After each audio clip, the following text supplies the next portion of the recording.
Neue Tarnung für Schiffe. Forscher machten grausigen Fund. Neuer Shuttle-Service. Kuscheliger Neueinstieg in die Musik-Space-Charts. Mein Name ist Don Normandy und das sind die aktuellen SDN-News. Die wichtigsten Informationen des Tages. Brandaktuell auf SDN, dem Space Television Network. Derzeit wird an einer neuen Tarnung für Schiffe geforscht. Wie die ersten Bilder beweisen, dürfte die Entwicklung schon weit vorangeschritten sein, jedoch noch so manche Hürde im Weg des Erfolgs liegen. Welche Firma hinter dieser Forschung steckt, ist uns nicht bekannt. Anfragen bei verschiedensten namhaften Herstellern wurden nicht beantwortet und so wissen wir nicht, wer diese Prototypen gefertigt hat.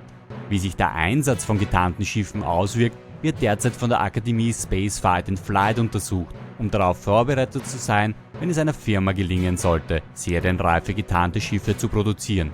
Unsere Redaktion ist auf alle Fälle schon gespannt auf die Testpilotin, wenn auch die Unterwäsche in den Tarnmodus geht.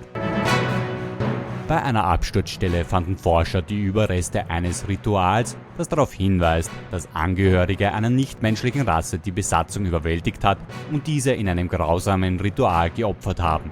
Jedoch dürften diese dabei gestört worden sein, da ein Buch gefunden wurde, das auf dieses Ritual rückschließen lässt. Die Forscher sind aktuell dabei, dieses Buch zu untersuchen und die fremde Sprache zu übersetzen. Captain HC wörtlich dazu: Nach einer langen Suchaktion sind wir schlussendlich auf die Absturzstelle gestoßen. Als wir die Überreste gefunden haben, hat uns die Grausamkeit des Fundes schockiert und wir haben so schnell als möglich das Weite gesucht, denn wir wollten nicht auch Opfer der Fremden werden. Durch die Probleme von Bombardier Flight Transportation ist ein pfiffiger Unternehmen auf eine gute Idee gekommen.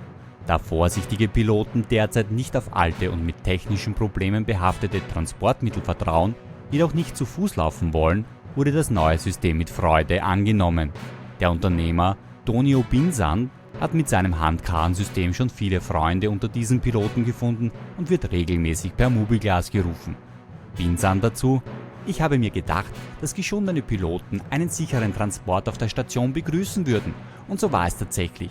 Inzwischen habe ich schon mehrere Angestellte, die für mehr sichere Personentransporte sorgen, egal ob auf Stationen, im Weltraum oder in Städten auf Planeten.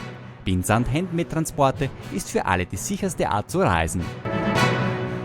Wegen dem Virtual Reality Movie Pico die Mörderpuppe ist der Zulauf auf alles, was mit dem Kuscheltier Pico zu tun hat, wieder stark im Kommen. So ist es auch kein Wunder, dass das 2 Jahre alte Musikvideo von Captain McFly, Thank You Pico, wieder in die Musik-Space-Charts eingestiegen ist.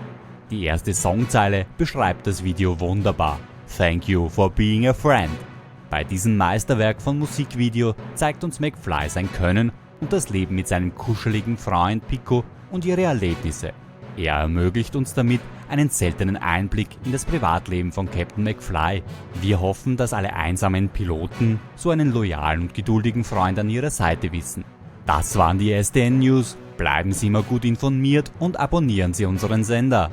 Wenn du Fotograf, Kameramann oder Whistleblower am Puls der Zeit bist, teile dein Wissen mit uns. Wirf jetzt dein Mobilglas an und sende uns per Discord deine Information.